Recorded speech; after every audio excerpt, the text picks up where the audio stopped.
Buenas noches, sports fans, and welcome back to our latest edition of Sports Speak. We are here at Mighty Purple in Hagana once again, enjoying the great food and beverages here at Mighty Purple. And today we have a theme of bodybuilding. It's a long, popular sport on Guam for many generations. And one of the more premier bodybuilders of today for Guam is none other than Kevin Leon Guerrero. Kevin, thanks for joining us on Sports Speak this time. You know, you're known first off the bat. A couple of years ago, you're the first and only bodybuilder in Guam history to win both the nationals and the internationals on the same feat. Looking back at that was back in 2013. How moving was that, and as far as your bodybuilding career, and where has it taken you since? Definitely, it opened doors for me. I took that as a compliment and also a thrive for me to even move more. And I told myself, I said, you know what, I'm going to put myself on the main stage in the States through MPC. And I just did that. I did 2014 in Akaika in Hawaii. And I took first place with the help of Steve Oshiro, helping me out with nutrition. So took that, did the Nationals in 2015 in Miami. Big stage for me. Know what to expect, and I'm going to go from there. Yeah. So since then, 2016 came about, you went off and won another competition in Hawaii. Looking back, and your age-wise, you and I are similar, plus the 40s. Not too common for a late bloomer, so to speak, in this sport. Do you think that's like an advantage for you, being a little bit wiser with your body as compared to, let's say, 15, 20 years ago? Yeah, I learned as you go along with bodybuilding, your body tends to mature. So a lot of the muscles that were hiding 20 years ago is is beginning to show, especially with conditioning. Especially when you're consistent with going to the gym, working out, nutrition, it all ties into one and it helps out.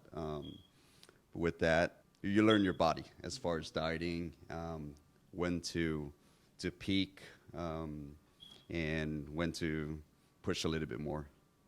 Yeah, so again, talking about the popularity of bodybuilding, we track the sport, and each sport actually in GSPN, and whenever the bodybuilding competition comes around in November or throughout the year, it's just always such a very popular sport where not only does it pack the house, but it attracts a lot of readership on our site.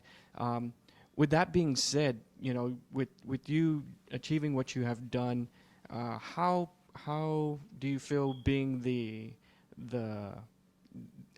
on the top of the game right now? Right now, I mean, it's there's a lot of competition out there, but then again, there's a lot of competitors in Guam that want to kind of follow what I'm doing right now with going through MPC, going to the States, going to Hawaii to compete, and with the recent boom in the fitness industry in Guam. They tend to help. They tend to ask me, what to do and all that stuff. And I'm glad that they do. And right now, I have a team of 7 altogether that want me to coach them for next year's Stingray Classic in Hawaii in April. So now you're in a position of being a mentor, so to speak. But growing up to the sport, who were your idols? Who did you look up to? We're in a moment, we're going to be talking to one of the true legends, the godfather of bodybuilding, Mr. Benny Crawford here. But with Mr. Crawford and others, who were you looking up to in the sport growing up on Guam? I think, Pat, you said it all. It was Benny Crawford that I looked up to. I know he's competed. I'm in the 40s, but I remember his name. And I heard about him and seen pictures. And as far as the local bodybuilders, he's like pretty much one of the top. And then you got Mona Roberts, you got Paul Kenya, Joe Duenas, Vince Gumatauto. And you got a lot of local bodybuilders that done their time. SPG, Benny Crawford did, California, all that. So it's a stepping stone. Yeah, Definitely, and of course you're following the paths of all those successes now, and handing it off, that knowledge. Coming up, the end of 2016, what's in store for you for 2017 and beyond? 2017 is it's going to be the Nationals in Miami.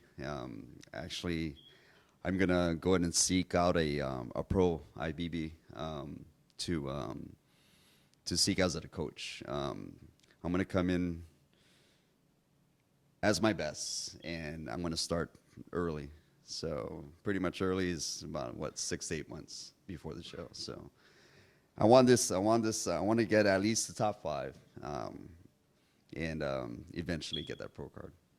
Well, good luck to that. And final question we always want to ask a bodybuilder is the amount of sacrifice and dedication that it takes to put into the sport. Of course, it's just not natural to walk around with big muscles. And for those who are, at the barbecue and, eating the big plates of Fiesta plates, especially this time of Christmas, how much dedication and passion and commitment does it take to get to your type of level? Pat. I mean, especially when you got that mindset. But it all comes down to what you want and what you want to achieve. That barbecue plate is sitting there, especially around the Christmas season, the holiday season.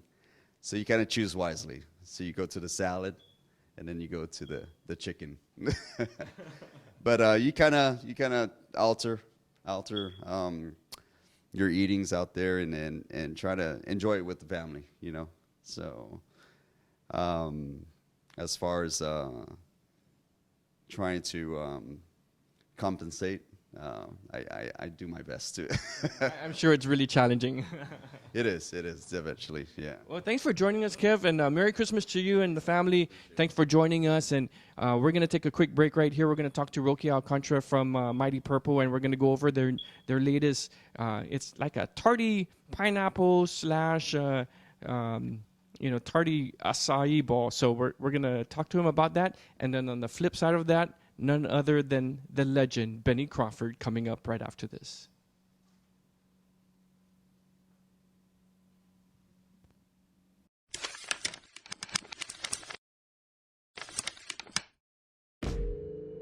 This is our point of view.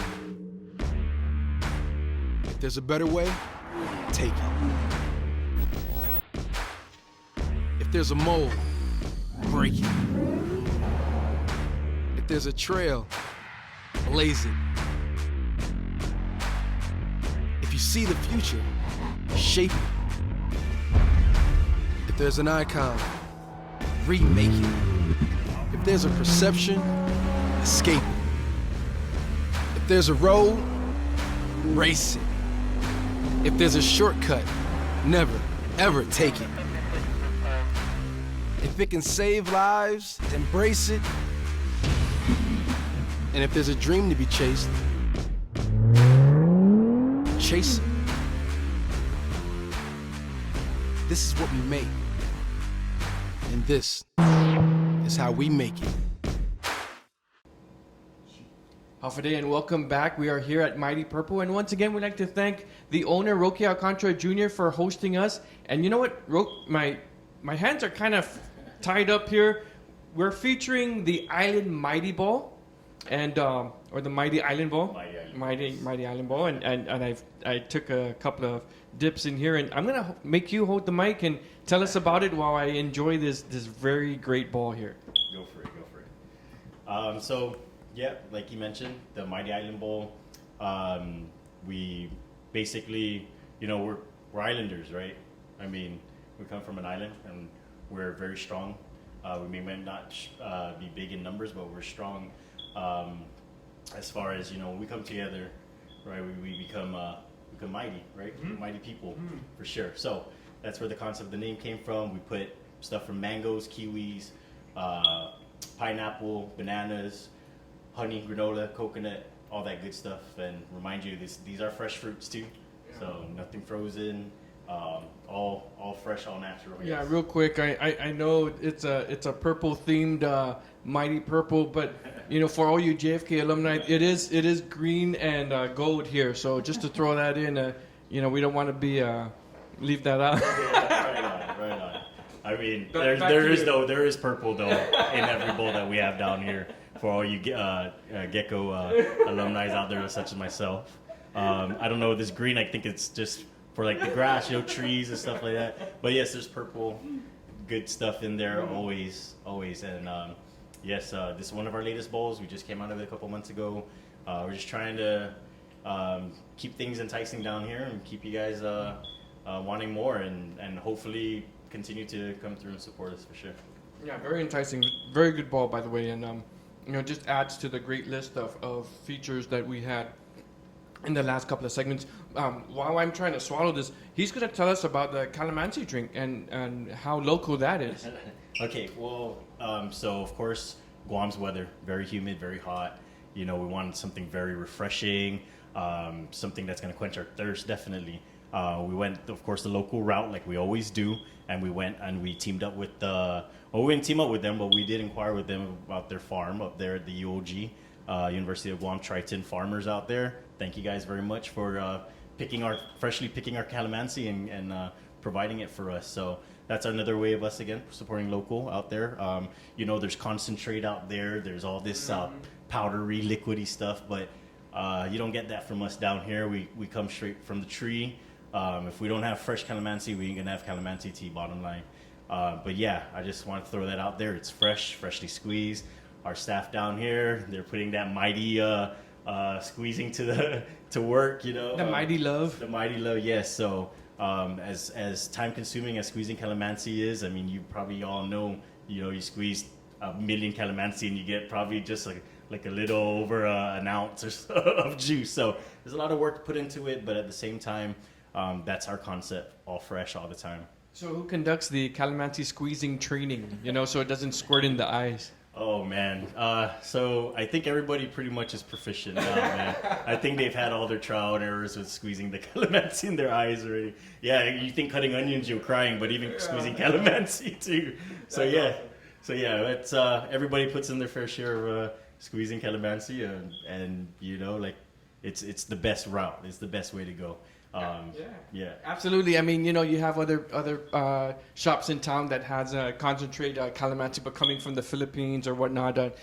Tried and true. This is buy local and support local, and it's the calamansi that's grown right here on Guam, down here at Mighty Purple. So thanks a lot again, and happy holidays to you and the crew. A successful year for Mighty Purple here in 2016, and more to come with them, and it's a great collaboration between GSPN and Mighty Purple. So thanks again to Roki, and Happy New Year to him. Up next, we have none other than the legend, Benny Crawford, coming up next.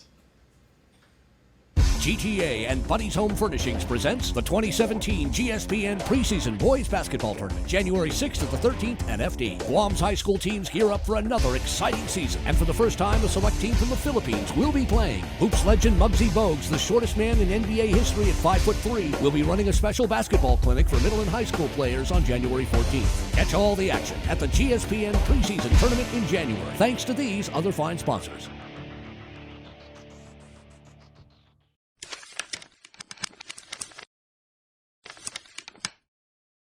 Welcome back to Sports Speak, ladies and gentlemen, and it is my pleasure to introduce our first legend of our program, Mr. Benny Crawford. Thank you, sir, for joining us so much.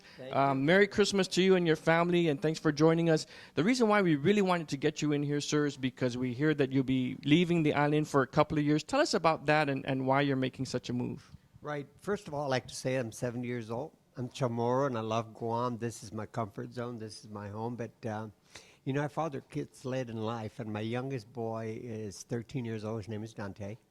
And we were in Nashville, Tennessee this past summer, and we just hired a coach from Nashville Ballet Company to coach him for a week while we were there. And in the end of that week, they just fell in love with him. They wanted to offer him a full scholarship into Nashville Ballet Company, and he says he wanted to do that. So We came home, we thought about it, and we decided that we're going to move to Nashville for 4 years. He's 13, and he'll train for possibly 4 years. Then after he graduates from the ballet company, he goes right into to be a part of Nashville Ballet. So we're doing it for the love of the kid. Well, good luck for that, and good luck to your son. Speaking of history, you are the godfather of bodybuilding here on Guam, and earlier when we were talking to Kevin, talking about the enormous popularity of the sport, but you mentioned earlier that it wasn't all about the stage and the showcase, and you know, people relate you in the same aspect of Arnold Schwarzenegger in the United States here on Guam. So give us a little bit of a history of bodybuilding on Guam. Well, I started out in 1970. Unlike, and I admire people like Kevin because he has a full-time job, and then he has to train and be competitive in a national stage. For me, I got into a gym business in 1970. I bought a gymnasium in the East Bay area of San Francisco, and I was running a gym, and all of a sudden people says you should compete. But back then, it was just the AAU. There was no other organization, and the AAU was big back then in weightlifting.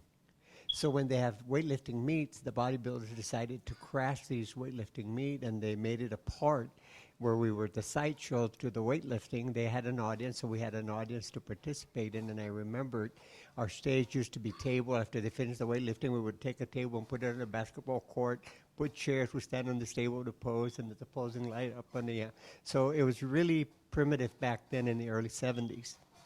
But it's progressed from then. International Federation of Bodybuilding, the Joe Weider, the Arnold Schwarzenegger formed that organization. Well, International Federation of Bodybuilders, which is known as IFBB, and it took the bodybuilding away from the area of AAU, which we tried to associate ourselves with weightlifting, and it became a separate organization. And with the Weider organization with Arnold, it became Arnold was the man, and he would promote these bodybuilding shows throughout the United States, and people came. And people after Arnold, there was the Frank Zanes and the Boyer Cove, Ed Corney, and being that I was in the Bay Area and I had a weightlifting bodybuilding gym in the East Bay area of San Francisco, one of the premier bodybuilders that was working out with Arnold for years is Ed Corney. He was an Hawaiian guy. He was involved in pumping iron, and he came up and he was living in Fremont. He says, "Hey, can I work out in your gym?" I said, "Sure." So he became a workout partner, and he encouraged me to compete. And I competed in 1974, I guess, for the first time in Mr. California. I didn't even place. Came back 75, didn't even place, but I was determined, and we just worked out in 1976. I accomplished and I won the title in 1976, Mr. California, which was the bicentennial Mr. California.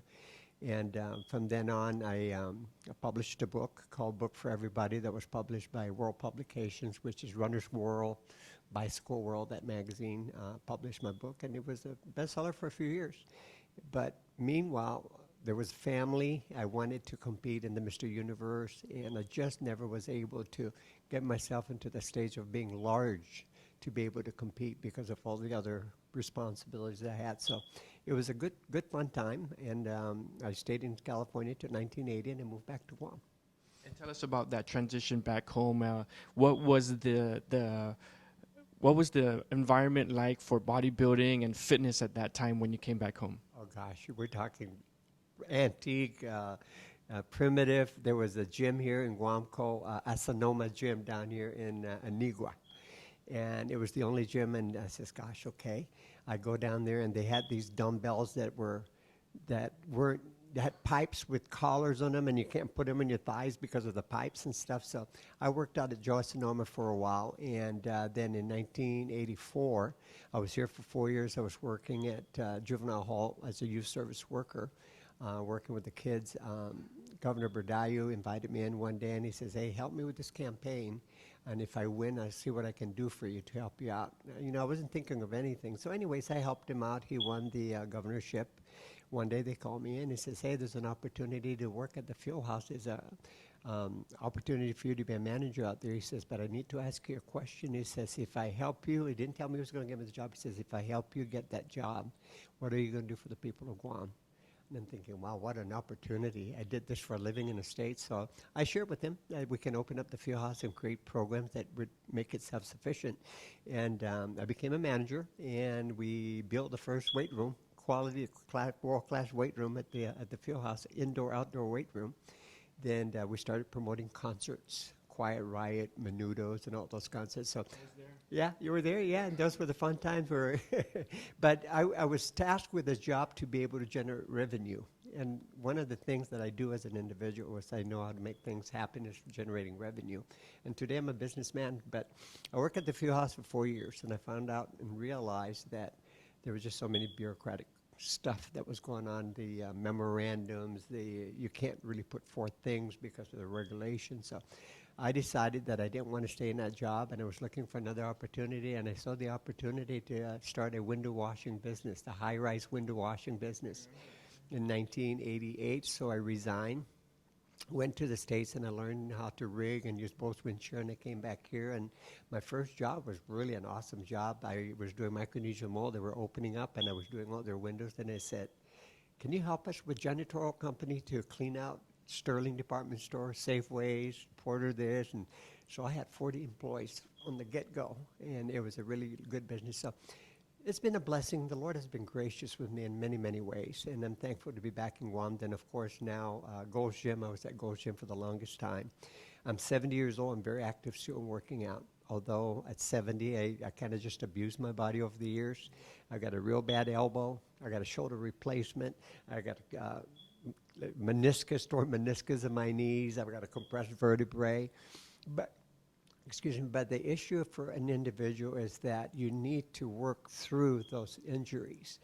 You don't want to agitate it, but work through. You don't want to work it, but you can work the other areas that are not that bad. So at 70, I'm still in the gym, pumping iron. I mean, I'm not doing the weight that Kevin is doing, but I'm doing what I can do. And that's all. You know, the mind is really unique in a way. The mind says you can do it, but the body said, no, you can't do this one here. So there's that reality that we go through. So bodybuilding has been a wonderful thing for me in the process of the process that you think about, that if Kevin was saying that you need to plan, you have to have a goal. And in that goal, you have to know what you need to do. And in life, it's the same thing. I'll tell you the biggest thing for me that happened, that changed for 23 years, is that I wanted to have a relationship with God. I was, as a bodybuilder, I was very selfish. It's all about me. Don't bother me because I'm training. I need to eat this food. Don't eat my food, that kind of stuff. And over the years, I just devoted my time to studying Scripture to understand my relationship. And one day I realized that anything in life, if you have a plan, you follow that plan if you want to succeed. And in bodybuilding, it's what they call the application. And this is my suggestion or my comment to those of you that are planning to compete in any sports, that you need to know what you're going to have to do. You understand what you need to do. The application is how you get there. And the application consists of being faithful to the sports, doing what you need to do to get to the point that you want to get to, and the rest would take care of itself. But you have to be dedicated. Amen to that. So looking back, 70 years old now, you're talking a gap of 4 or 5 generations of doing what you're doing, and looking at how the sport is today. You know, you have many excellent gyms on island as compared to Joe Asanoma's gym, right? When you first, I remember him as a boxing, gym. So with that said, and now with nutrition that has evolved into what it is today, do you think that today's athletes, and nothing against Kevin, but are they a little bit spoiled because of the facilities of today, and the nutrition that is provided as compared to back in the day when the genesis of bodybuilding under your time? No, I don't think the equipment, you can have quality equipment. And back in my days, I mean, I had an awesome bodybuilding gym. It was called Manor Bodybuilding Gym. Then I went to a New World Gym. I opened up a different gym. But it's not about equipment that makes a person succeed. It is your drive and your motivation. You have a vision. There's a vision. I have this vision in my spiritual walk. I have this vision in being a dad. I have this vision in being a husband. What does it take to be a good husband? What does it take to be a good dad? So this vision, you have to know, and there's application to follow those vision to get to a point where you want to be. So no, they have wonderful things, and Kevin was talking about getting a coach. You almost have to get a coach that is on the world level, because it's really difficult for people. And I want you to know the top guys here in Guam, they all have full-time jobs. That is tough. For me, I was in the gym. I can go in early in the morning, do one body part, eat lunch, eat the big breakfast, come back, do another body part in the evening, do another. I'm in the gym. For these guys, it's really tough. So it's admirable for me to see a person like Kevin and the other guys, Munoz, and he was talking about Paul Kenga and the other guys. These guys were good, but they fell on the wayside. For me, I didn't want to fall on the wayside. I just want to continue maintaining. So I see these guys, and I says, man, I want to be like you when I grow up, because they really look good. You know, some people would come up to me, they says, I heard that you were a bodybuilder. I says, yeah, I used to be a bodybuilder. Now I'm just kind of hanging in there. But it's amazing because life transition itself. And one thing for sure I know, and I'll share this with everybody else, is that we own death. Death is eventually going to happen. I'm 70. I feel good. I have no issues with blood pressures or diabetes because I've always watched the things that I eat. Because my wife says you're not allowed to eat that, so I don't eat it because it creates confrontation. So, Smart man. Oh, I'm telling you, I know how to, you know, like I was just saying, how do I pursue being a good husband, that kind of stuff. So over the years, I just want to say the food that you eat is almost like what keeps you in that state of good health. I don't know how my inner part, except when I go to the doctor, says, oh, you got good blood pressure. But are my organs functioning right? I mean, I don't know, but I eat the stuff. And by the way, I just want to say this protein, I don't know if it's a drink or food that this gentleman gave me. Awesome. If you want some good lunches full of protein, come down. It's really delicious. And I've just never had anything like that in my years of bodybuilding. It's really different. I just wanted to say it's really different. So Hey, Benny Crawford, he also likes Mighty Purple, so come on down and check it out. One final note, Senor, is you know, when I talk to people talk about your legacy is not only on the bodybuilding, but you sharing that knowledge of bodybuilding with others. You talk about Steve Oshiros and the Vince Gumatautos and the Joe Dueñases and now the Kevin Leon Guerreros. Everyone says that you shared that knowledge of bodybuilding and the intricacies of how to be successful. Being at your age right now, do you feel that you have given back appropriately to the bodybuilding community on Guam? I don't know if it's giving back, because people like Kev over here, for example, I mean, they have a desire and a motivation. I don't come alongside Kevin and says, you know, you got to do this or you got to do that or don't do this. I think what I mentioned to him, if anything, to these guys is how you stand on stage. What made me a winner when I was competing, and I competed in California circuit for the longest time, is that I share this with them. Keep your eyes on the judges. There's 7 judges down there, and whoever is looking at you, just kind of twist your body over there and show them your best, because they're grading you. If you're just standing there looking straight ahead and you're looking at all these muscles, this guy in the corner is not seeing your best. So my eyes was on the judges because their eyes is on me. So if there's anything I share, it's about how they present themselves on stage. The bodybuilding part, they have to do that because I can't lift the weights for them. I can't eat the diet food for them. You know, I mean, you can say, hey, what shall I eat? And they can say, hey, you know, cut out proteins or cut out carbohydrates, but can they really do that? For me, I knew what I had to do, and there was that application stage. I'm going to take that out, or I'm going to add this in. And it's all about appearance and presentation. So I guess over the years, it's always I share, if there's anything I share with the man, it's in competition, it's your presentation on stage.